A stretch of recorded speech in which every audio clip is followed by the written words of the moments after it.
Question number 17. The diagrams all show a pair of equal forces acting on a meter ruler. Okay. Which diagram shows forces that provides a couple and a zero resultant force. I want F is equal to 0, but C should not be equal to 0. Now what's happening here? There's no couple, right? So here F is not equal to 0, C is equal to 0 because both are applied like this. Here what's happening?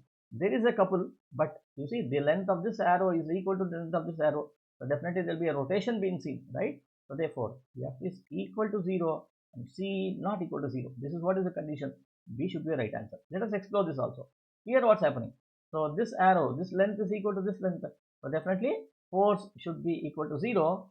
Force is equal to 0, but couple is also equal to 0. Why? Because it should be acting at different points. They are acting at the same point. So this is also 0 over here. So it does not move anywhere. Now let us look at the D1 over here. Now what's happening here? D1 force is applied over here and the other force applied over here. Now if I take the component of this one here, it will be acting like this over here, right? Which will be smaller than this over here. So there will be a couple definitely, but the force here would be there. Okay, the force will not be equal to 0. The reason is because this arrow is lengthier, this arrow is smaller over here, right?